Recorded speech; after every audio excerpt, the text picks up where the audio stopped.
여러분, 민족의 명절 추석입니다. 얼마 전에 황재성이라는 개그맨이 추석에 대해 정의를 내린 것을 SNS에서 지나가다가 우연히 봤습니다. 이 황재성이라는 개그맨은 추석을 정의하기를 이렇게 정의했습니다. 우리가 왜 떨어져 살아가야 하는지를 다시 한번 확인하는 시간. 이게 무슨 말이에요? 추석에 가족들이 모이기만 하면 뭐예요? 꼭 싸우잖아요. 참 부끄러운 일입니다만 저희 어머님 아버님도 명절 첫날은 괜찮아. 근데 둘째 날을 넘기지를 못해. 어김없이 모든 명절 때마다 싸우셨거든요. 그래서 이 황재성이 추석을 정의내리기를 우리가 왜 떨어져 살아가야 하는지를 다시 한번 확인하는 시간이 추석이다. 우리 압주자분들과 이렇게 인사하겠습니다. 싸우지 맙시다. 하나님의 놀라운 은혜와 평강이 여러분과 여러분 가정과 생업 가운데 함께 하시기를 주님의 이름으로 간절히 축원합니다. 여러분, 추석이란 한 해 동안의 수확에 감사하며 가족들과 함께 기쁨을 나누는 절기, 이게 추석의 진짜 의미잖아요. 그래서 오늘은 계속해서 우리가 닮아야 하는 예수님의 성품에 대해서 살펴보다가 추석이라는 절기에 가장 적합한 감사라는 성품을 미리 좀 설교하고 넘어가고자 합니다. 여러분, 감사라는 것은 느낄 감자에다가 보답할 사자를 써서 작게는 상대방이 베풀어준 은혜가 고마워서 보답하고자 하는 마음, 이게 작은 의미, 감사의 작은 의미, 상대방이 베풀어준 은혜에 감사하여 보답하고자 하는 마음, 이게 감사예요. 근데 감사는 단순하게 마음으로 끝나서는 안 되고 이 감사에 큰 의미가 있어요. 이 감사의 완성된 의미는 마음으로 깨닫고 머리로 인정할 뿐만 아니라 입으로 표현하고 손발로 되갚는 것. 머리로 깨닫고 마음으로 깨닫고 머리로 인정할 뿐만 아니라 입으로 표현하고 손발로 되갚는 것까지가 감사다라고 말씀드릴 수가 있습니다. 여러분, 그래서 철학자 키케로는 감사라는 것은 여러분, 성품 중에 가장 위대한 성품이고 모든 성품의 어버이다.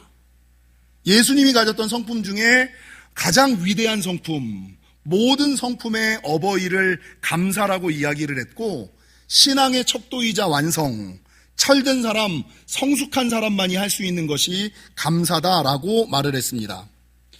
여러분, 예전에 호주의 방송작가였던 론다 번이라는 여자가 시크릿이라는 책을 쓴 적이 있어요.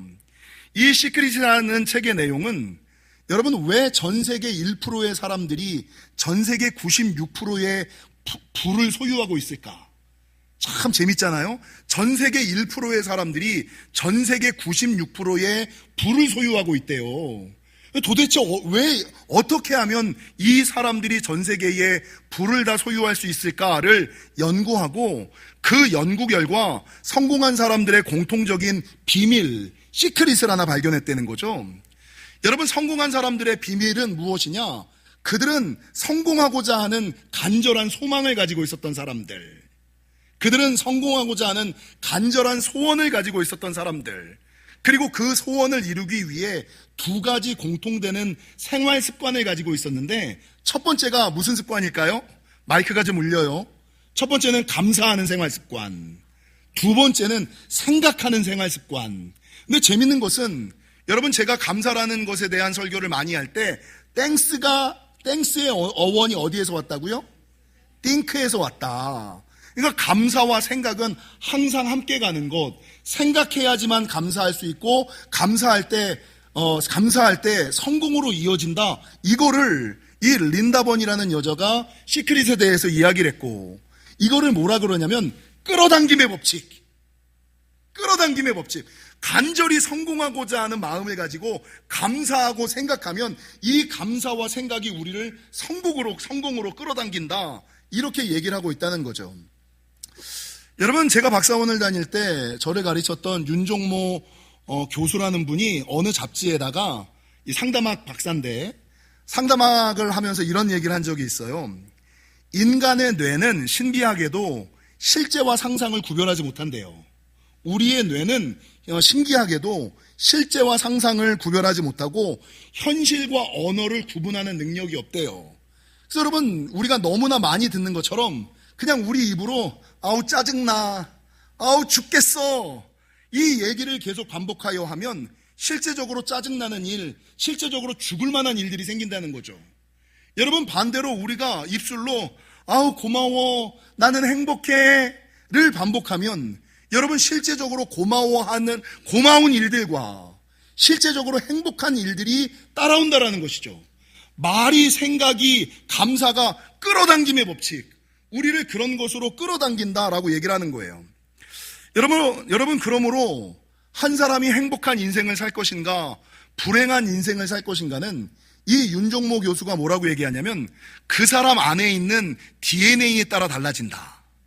여러분, 행복 DNA는 무슨 DNA일까요? 감사 DNA.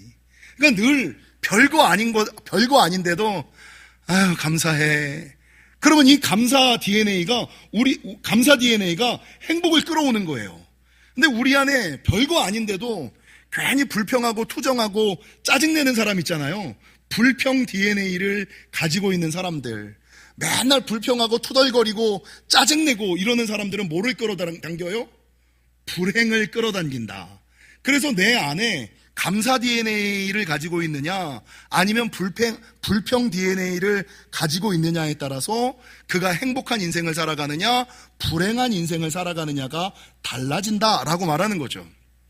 그래서 여러분, 실제적으로 신라권을 쓴 존 밀턴은 감사를 행복의 열쇠, 여러분 모든 것의 시작이 어디에서 오냐면 아유 감사하다 이 감사는 행복의 열쇠라고 얘기를 하고, 반대로 슈바이처는 뭐라고 얘기하냐면 감사하지 않기 때문에 행복의 열매가 맺히지 않는 것이고, 감사하지 않기 때문에 행복한 미래가 다가오지 않는 것이다. 그러니까 모든 것의 출발이 어디에서 오느냐? 일상생활 속에서 여러분 아주 사소하게 하는 감사 DNA, 감사하느냐 불평하느냐, 이것에 따라서 그의 인생이 달라진다라고 말하는 것입니다. 여러분, 성경을 보면 예수님도 감사의 사람이었죠. 여러분, 성경에 보면 예수님은 그렇게 녹록한 삶을 사신 분은 아니세요. 그리고 예수님도 인간이 당할 수 있는 고난과 역경을 많이 경험한 분이세요. 요한복음 11장에 보면 여러분, 예수님께서 예수님의 사랑하시는 친구 나사로가 죽었다는 얘기가 나와요. 저는 성경을 읽다 보면 부러운 사람이 여러 사람이 있지만 그 중에 정말 질투나도록 부러운 사람이 2명이 있어요. 첫 번째가 나사로고 두 번째가 세례 요한이에요. 여러분, 나사로가 왜 부러울까요? 예수님께서 나의 사랑하는 친구라고 불렀던 사람. 여러분, 예수님께서는 그렇게 열심히 사역을 하시다가 예수님을 자기의 집에 모셔서 대접하려고 하는 사람들이 많았어요. 그러니까 좋은 음식을 먹고 안락한 곳에서 자기를 원하셨다면 예수님은 그냥 마가의 집, 예루살렘 안에 있는 부잣집에 가서 쉬셔도 됐어요. 근데 그렇게 힘들고 어려운 삶을 예수님께서 사셨음에도 불구하고 이 예수님은 아무리 피곤해도 예루살렘에서 멀리 떨어져 있는 베다니 나사로의 집에까지 가셔서 항상 쉬셨거든요. 그러니까 예수님께서 나사로를 어떻게 생각했냐면, 얘 앞에서는 내가 좀 무장해제해도 돼. 내가 얘 앞에서는 좀 긴장의 끈을 놔도 돼. 얘 앞에서는 내가 좀 말실수해도 돼. 얘 앞에서는 내가 지금 훌렁훌렁 벗고 있어도 그래도 괜찮아. 그러니까 예수님께서 일생 살아가는 동안에 가장 마음 편하게 생각했던 사람, 그 사람이 나사로였다는 거예요. 그리고 두 번째, 세례 요한을 제가 왜 질투하느냐? 세례 요한은 여자가 낳은 자 중에 가장 큰 자. 여러분, 하나님이 허락하시는 하나님 가장 가까운 자리까지 거하는 유일한 인간이 세례 요한. 그래서 제가 이 두 사람을 되게 질투하듯이 그러거든요. 근데 이 나사로가 죽었어요. 요한복음 11장에 자기가 유일하게 내 평생에 마음 터놓고 얘기할 수 있는, 울어도 흉보지 아니하는, 실수해도 욕하지 아니하는 친구가, 나를 유일하게 알아주는 그 친구가 죽었어요. 그 친구가 죽었다는 얘기를 듣고 예수님께서 엉엉 우시죠. 근데 재밌는 것은 요한복음 11장 41절에 보니까 나의 가장 사랑하는 나의 유일한 친구가 죽었다는 얘기를 듣고 예수님께서 기도하시는데 성경에 뭐라고 기도하냐면 감사하며 기도하셨다. 희한하죠?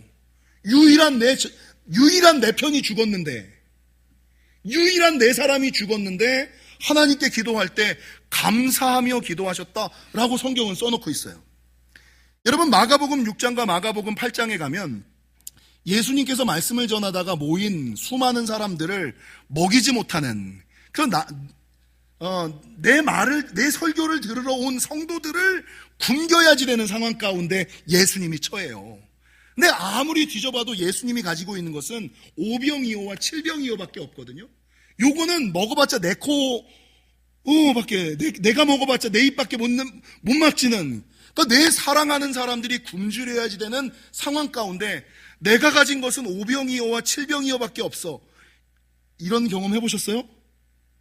제가 예전에 한번 설교했잖아요. 제가 목회를 그만두려고 심하게 유혹이 들어올 때가 2007년도에 한번 있었어요. 영지교회를 그만두고 수원에 있는 모 교회를 갔는데, 아니 그 교회 사례가 우리 교회 영지교회 부목사 사례보다 훨씬 적은 거예요. 2007년도 당시에 목사 본봉이 89만 원? 그러니까 1년 내내 항상 허덕허덕거리면서 살아가는 거예요. 그러니까 우리 안사람은 여러분 지갑을 가지고 다니지 못하고 먹고 싶은 거를 먹지 못하는 삶을 사는 거예요. 근데 한 9월인가 10월인가 됐는데 우리 안사람이 항상 그런 얘기를 안 하는데 저한테 여보 고기가 먹고 싶어 이러는 거예요. 근데 제 통장을 이렇게 봤는데 돈이 없어. 근데 한 번 하면 그냥 좀 말 못 들은 채 했으면 넘어가지. 그 다음에 또 오더니 여보 고기가 먹고 싶어 이러는 거예요. 그래서 하다가 너무 안 되겠어서 제 통장에 보니까 3, 4만 원 정도가 딱 있는 거예요. 그래서 생각하기를 제가 머리를 막 굴렸죠. 그냥 허름한 식당에 가면 고기로 배를 못 채운다. 그러니까 유명하고 큰 식당에 가면 사이드 반찬이 많잖아요. 사이드 반찬이 많으니 사이드 반찬으로 배를 채우고 돼지갈비를 먹자. 돼지갈비 그 당시 2007년도 한 2, 3인분 먹으면 배가 찰 것이다. 그리고 이 큰 돼지갈비집에 뭐가 있냐면 실내 놀이터가 있어요. 그러니까 아이들은 안 먹여야 된다. 아이들은 실내 놀이터에 눈이 돌아갈 것이다. 그럼 아이들은 배를 채우지 않고 우리 둘만 먹으면 한 3, 4만 원 돈으로 이 돼지갈비를 먹을 수 있을 것이다. 그러고서 거길 딱 간 거예요. 근데 웬걸 그날따라 우리 아이들도 앉아가지고 돼지갈비를 먹네. 아니 놀이터를 가지를 않네. 그러니까 내 지갑에 돈은 딱 떨어졌는데 아이들이 여러분 우리 안사람이 못 먹고 애기들만 먹이는 거예요. 근데 더 열받는 건 제 옆자리에 이제가 30 간 넘은 20대 후반과 30대 초반의 부부가 딱 나와가지고 고기를 시키는데 여기 소고기요. 아니 젊은 부부가 왜 지난주 이번주 소고기 얘기를 자꾸 하든지 여기는 소고기요 그러면 소고기를 먹는 거예요. 근데 그때 제 마음에 여러분 제가 직장 생활할 때 돈 꽤 잘 벌었다는 거 알잖아요. 내가 목회를 하다가 내가 하나님의 일을 하다가 내 마누라랑 내 새끼까지 굶겨야 돼? 내가 굶는 것까지는 할 수 있어. 근데 내 마누라랑 새끼까지 굶기면서까지 내가 소고기까지는 아니더라도 돼지고기도 맘대로 못 먹이면서까지 내가 하나님의 일을 해야 돼? 그래서 그때 여러분 그 다음날 새벽에 나가서 하나님께 막 울면서 하나님 내가 이러면서까지 내가 직장 생활을 했으면 월급이 얼만데 내가 이러면서까지 하나님의 일을 해야 됩니까? 막 그랬던 적이 있어요.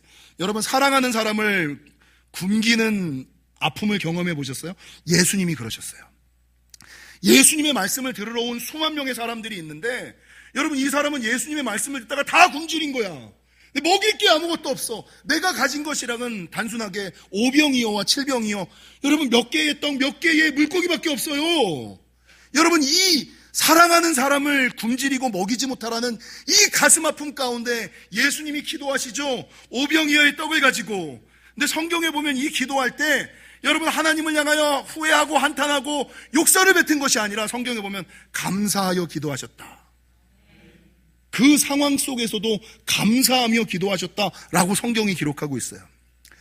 여러분 마태복음 26장, 마가복음 14장, 누가복음 11장 그 다음 날이면 예수님께서 온갖 고난과 고초를 당하고 십자가에 달려 돌아가셔야 되는 날이에요. 그리고 그 전날은 유일하게 사랑하는 제자들과 함께 마지막 만찬을 해야지 되는 그 마지막 6월절 만찬상이에요. 근데 그 마지막 식탁 자리에서 여러분, 내일이면 내가 죽어야지 되고 내일이면 내 사랑하는 제자들을 볼 수 없는 그 상황 가운데서도 예수님은 기도하시는데, 성경에 보면 그냥 기도하신 것이 아니라 감사하며 기도하셨다, 이렇게. 여러분, 예수님의 기도는 다 감사 기도예요. 어떤 상황과 환경과 여건과 처지 가운데 있을지라도 이 예수님은 항상 여러분 감사하며 기도하셨던 사람. 여러분, 그렇게 감사하며 기도하셨더니 어떤 은혜와 역사와 축복이 나타납니까? 죽은 지 나흘이 지났음에도 불구하고 나사로는 살아났고, 오병이어와 칠병이어 적은 떡과 물고기만 가지고 있었음에도 불구하고 여러분, 수많은 사람들이 배불리 먹고 12광주리와 7광주리가 남는 기적을 경험하였을 뿐만 아니라, 여러분, 죽기 전에 죽음을 눈앞에 두고도 감사하셨더니 십자가에서 다시 사시는 부활의 기적을 예수님께서 경험하지 않습니까? 그래서 예수님의 기도는 그냥 기도가 아니라 늘 상황과 환경과 형편과 처지와는 관계없이 감사하는 감사 기도였다는 거죠. 여러분, 오늘 본문을 보십시오. 오늘 본문은 데살로니가 전서 5장 항상 기뻐하라, 쉬지 말고 기도하라, 범사에 감사하라를 다시 한번 말하는 건데, 여러분, 기도의 결과가 뭐예요? 감사예요. 감사. 기도하면 감사할 수밖에 없어. 여러분, 감사의 동력이 뭔지 아세요? 기도해요. 여러분, 기도하면 감사할 수밖에 없고, 감사하면 하나님의 은혜와 응답, 역사와 축복이 끌어당김의 법칙. 앞서 감사가 기적을, 성공을 끌어당기는 것처럼 기도하면 감사할 수밖에 없고, 감사하면 하늘의 은혜와 응답과 역사와 축복을, 아멘, 끌어오는 놀라운 역사가 여러분 있다라는 것이죠. 신앙생활을 하다 보면 요즘에 제가 많이 고민하는 게 하나 있어요. 우리 성도들에게 정말 참다운 신앙생활을 한번 경험시키고 싶다라는 생각을 많이 하고, 아주 쉽게 신앙생활을 좀 설명했으면 좋겠다. 요즘에 제가 맨날 기도하는 게, 생각하는 게, 신앙생활이 뭘까? 어떻게 하면 세상의 시험과 유혹이 와도 흔들리지 않고 충분히 능력 있는 삶을 살아갈까? 그러다 내린 결론이 뭔지 아세요? 신앙생활은 기도생활이다. 여러분, 신앙생활은 기도생활이에요.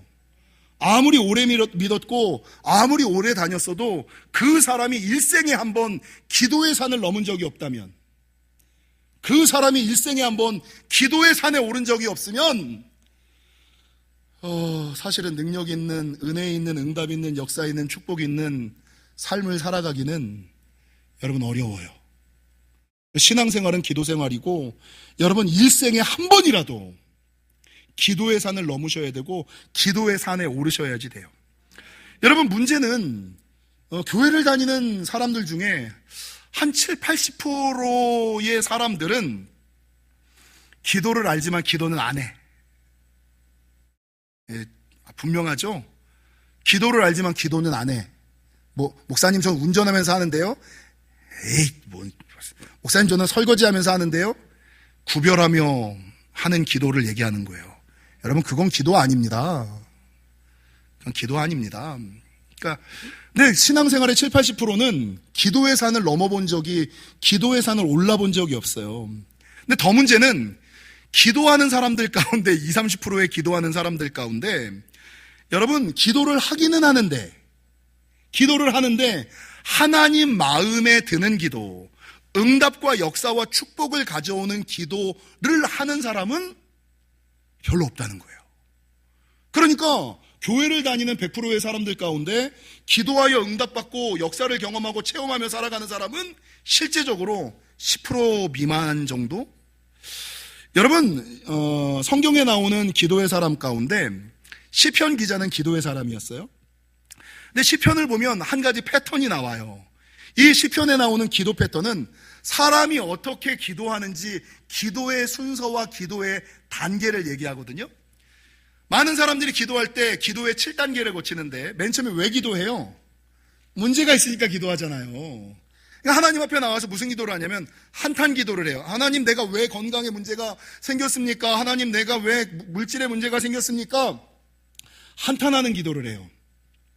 1단계 한탄의 기도를 넘어서면 무슨 기도를 해요? 불평하는 기도의 단계로 넘어. 왜 하필 접니까? 왜 하필 접니까? 불평의 기도로 넘어가죠. 불평의 기도를 넘어가서 3단계 뭘로 넘어가요? 원망의 기도. 하나님은 그때 어디 계셨던 겁니까? 하나님은 나를 사랑하기는 하시는 겁니까? 그리고 이 1단계 한탄의 기도, 2단계 불평의 기도, 3단계 원망의 기도를 넘어가면 4단계 무슨 기도로 넘어가요? 그제서야 이제 살려달라고 간구의 기도로 넘어가죠. 하나님, 물질의 문제를 해결하여 주옵소서. 건강의 문제를 해결하여 주옵소서. 가정의 문제를 해결하여 주옵소서. 간구의 단계로 넘어가요.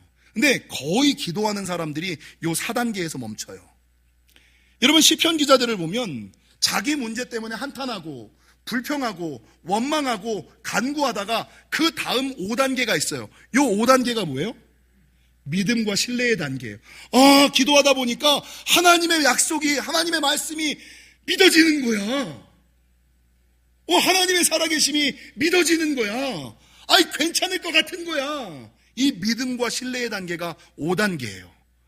그리고 그 믿음과 신뢰의 단계가 딱 오면 여러분, 그 다음에 무슨 단계가 나와요?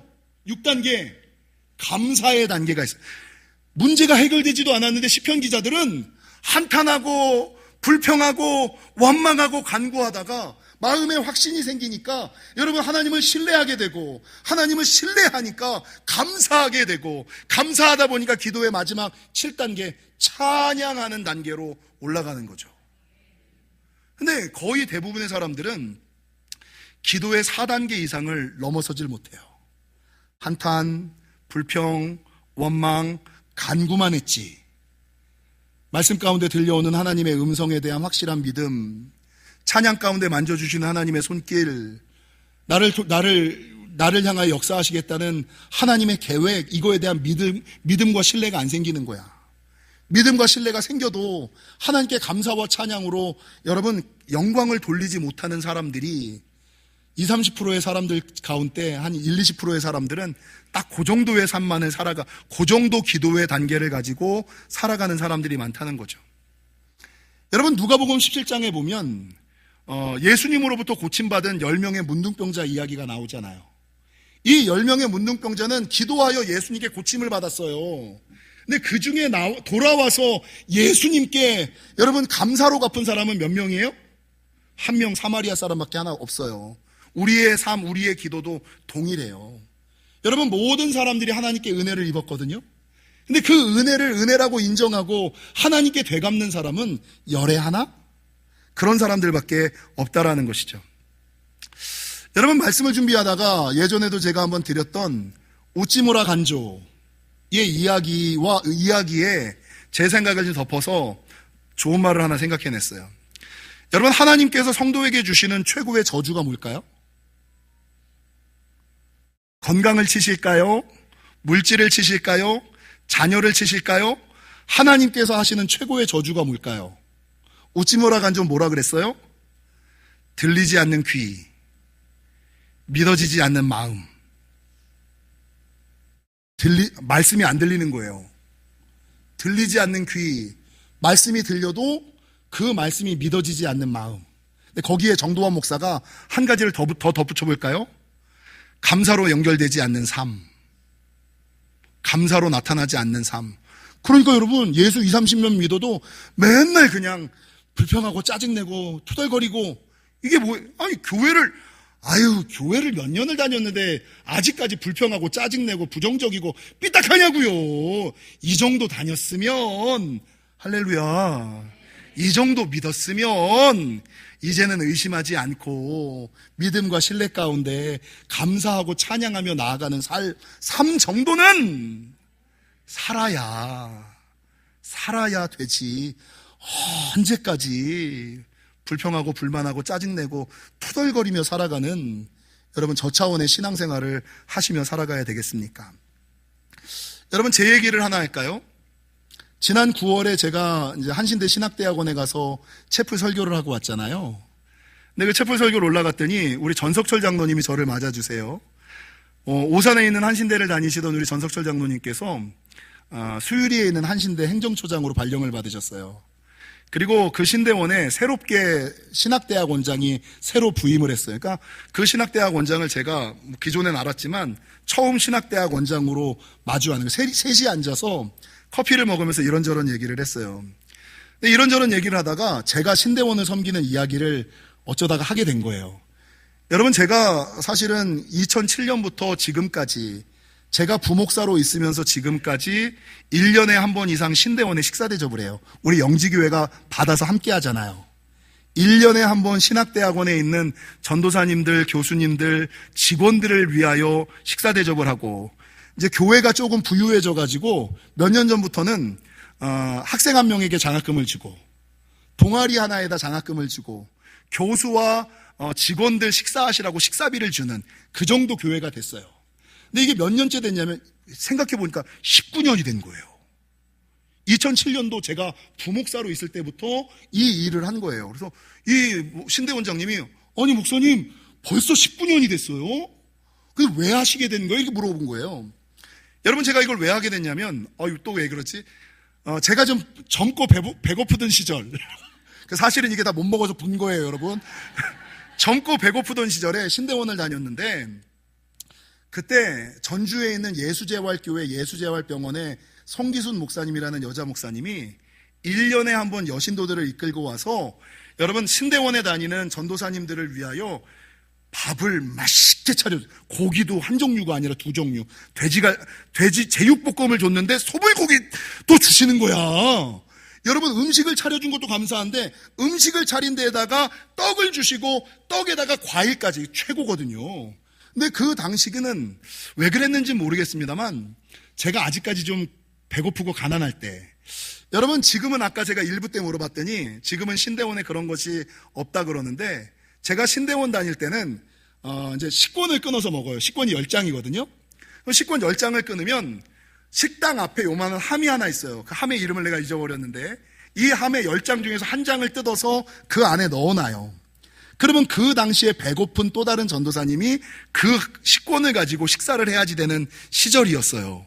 그러니까 1년에 한 번 고기 반찬이 나오니 1년에 한 번 떡과 과일이 나오니 얼마나 감사해. 그래서 제가 이 송기순 목사님이 예수재활교회 목사님이 성도들과 함께 1년에 한 번 밥상을 차려주면 그때는 배부르게 먹는 거야. 그때는 고기를 먹는 거야. 근데 그 고기를 먹으면서 제가 어떤 마음을 품었냐면 너무 고맙다.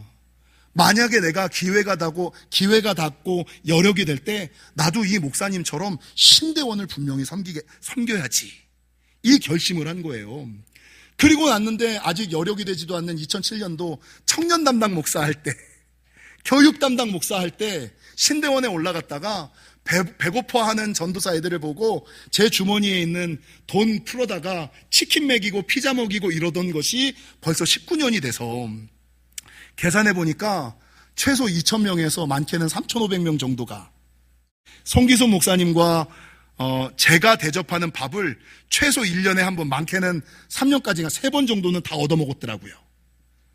근데 갑자기 이런 생각이 드는 거예요. 이 송기순 목사님은 한 25년에서 30년 전도사님들에게 식사를 대접하고 저는 19년을 식사를 대접했는데 과연 지금까지 내가 식사를 대접한 2,000명에서 3,500명의 사람들 가운데 과연 나를 영지교회를 기억하는 사람이 몇 명이나 있을까?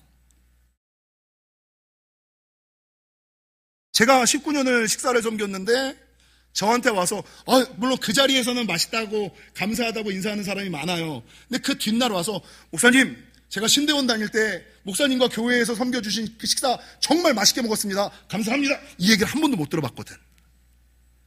불현듯 내 밥을 얻어먹은 2,000명에서 3,500명, 송기순 목사님의 밥을 얻어먹은 수천 명의 사람들 가운데 이 목사님이 베풀어준 은혜를 기억하고 감사로 표현한 사람이 몇 명이나 있을까라는 생각이 싹 스쳐가는 거예요. 그래서 설교 시작하기 전에 마침 이 송기순 목사님의 아들이 이서영 목사라는 양반이 교역지도실장을 하거든요.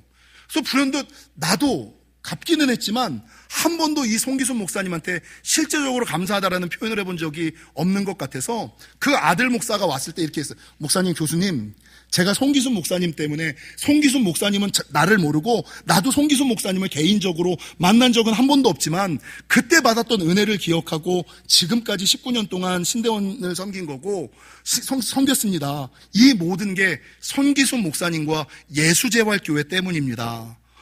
혹시 시골 내려가거든 제발 정도환 목사가 그 베풀어 주신 은혜를 기억하고 감사해 하더라고. 말씀 좀 꼭 좀 전해주세요. 그걸 표현하고 왔어요.